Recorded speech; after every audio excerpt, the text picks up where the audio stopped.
Virtue's an interesting thing for me, especially considering the last two TV shows that I've been watching and have been caught up on, Invincible and Severance.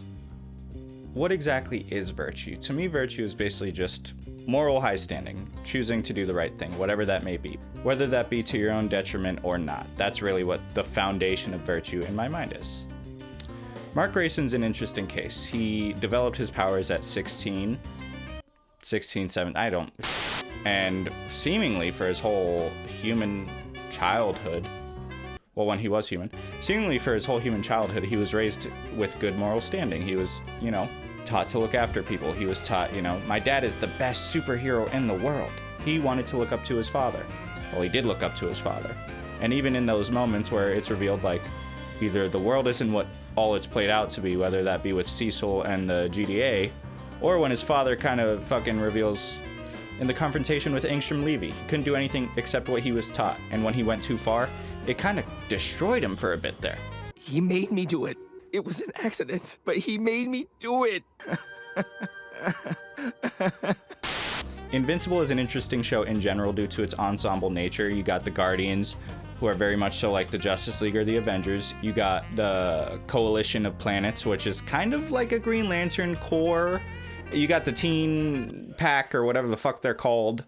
You got a lot at play in this show. The reason I bring it up specifically is because a character like Rexplode, while he might not be the most virtuous guy in the world, watching his growth into virtue is extremely interesting when someone like Mark Grayson, who is virtuous to a fault, is hated. At least in my household. My brother Daniel, he fucking loathes Mark. He thinks every decision Mark does is like, while it's not the wrong decision, there's a better decision to be made for what, like, his goal is. It portrays his virtue in not a dark light, but a light where virtue is not always the thing you want to be, at least in a normal world.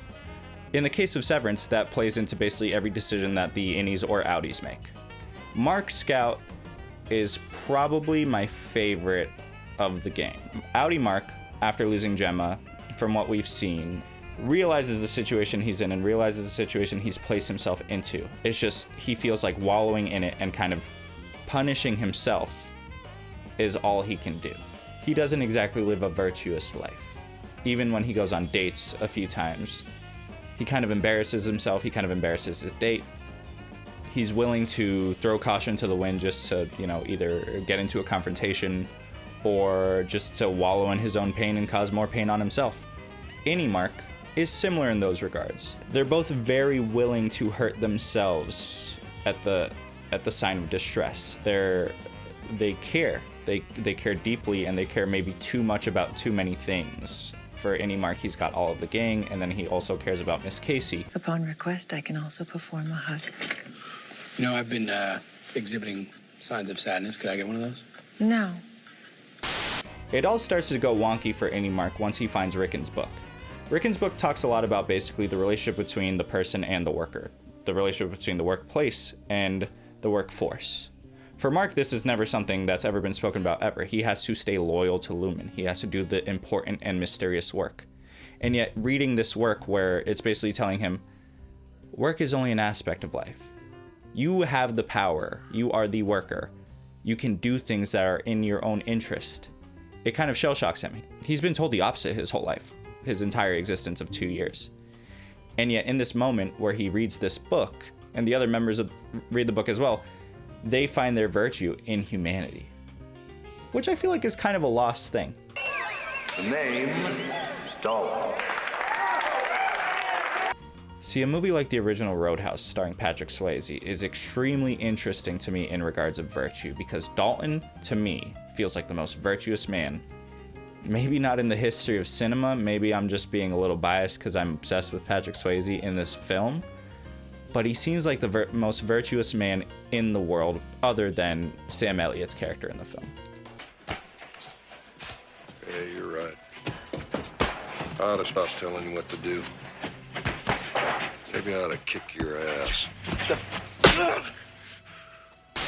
When you're first introduced to Dalton, he's very stoic. He kind of walks and meanders through the Double Deuce, this chaotic, bar, almost like den of hell, it looks like, the way they're acting, throwing beer bottles, attacking each other. No one particularly seems safe, and yet he's moving through it cool as a cucumber.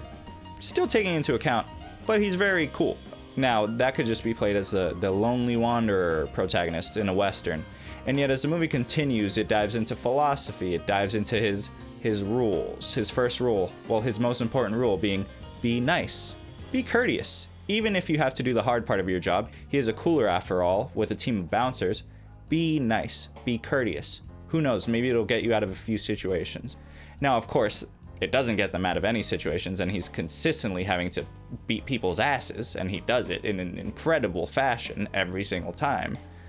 He doesn't exactly want to. There's something behind his eyes or behind his performance that say, this isn't exactly what I want to do, but I'm really good at it, and right now I don't have many other options. They allude to something that happens in Memphis, where he kills a man or kills someone in self-defense. And it seems like a very touchy subject for him. I know they don't get too much deeper into it, but the idea that it's there is really interesting to me either way. And then in the final fight with Jimmy, where he's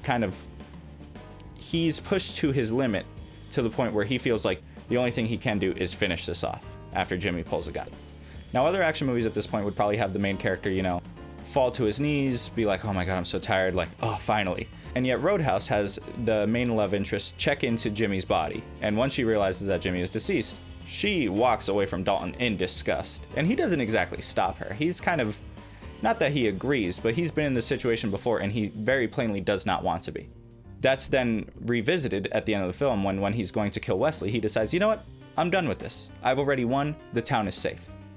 He does what he feels is like the most virtuous choice in his mind.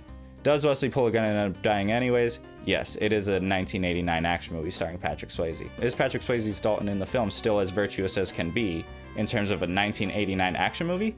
In my opinion, way more than most others. And then you add the Sam Elliott character, who is more or less the same type of character as Patrick Swayze's Dalton, except older and wiser, and in several occasions kind of stops Dalton in his tracks and goes, just slow down. You know what you're doing. You know the good person you are. You are being too hard on yourself. To me, that's super interesting because, well, they're the tough guys. And yet now I feel like that's kind of a lost thing, whether that be in art or media in general. Honestly, in the real world, too. Quiet, well-meaning action star heroes like Dalton don't seem to be the norm anymore. And no one seems to be that upset about it. Jake Gyllenhaal's Dalton, to me, feels extremely different in like a violent, psychotic way. Because I know what happens next. Does it play well? Absolutely. They're very different though. Not to say one is better than the other, but just in terms of virtue, it seems like Patrick Swayze's Dalton wins out by a mile.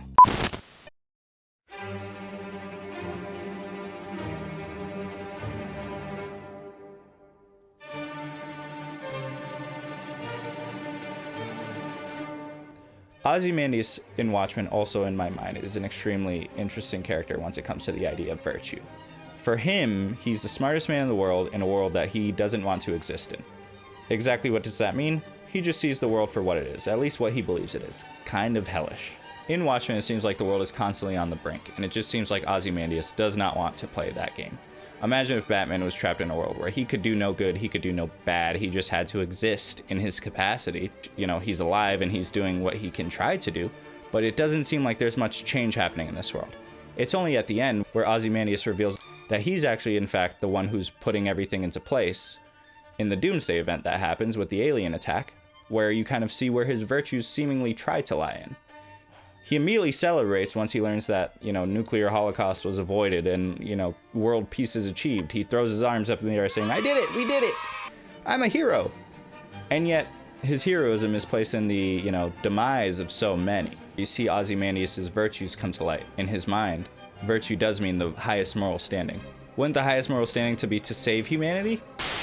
And yet, to me, it feels more so like virtue, shown by Mark, Grayson, Mark Scout, and Dalton, actually lies in your humanity, choosing to accept it, choosing to, have struggles in these problems, have struggles in life, have struggles in what you feel might be the right decision and yet not wanting to make the right decision. Sometimes it results in moments where a character sacrifices as much as they can for those around him, and sometimes it results in moments where a character chooses themselves even though they never do. I'm not really sure what this channel is going to become. It seems to be some sort of bite-sized YouTube video essay channel, but I'm kind of liking where it's going so far. I think I'm gonna leave it with that. This one might be a shorter one. I have no idea. You lying? Yeah. But yeah, see you later. Prepare to die. You are such an asshole.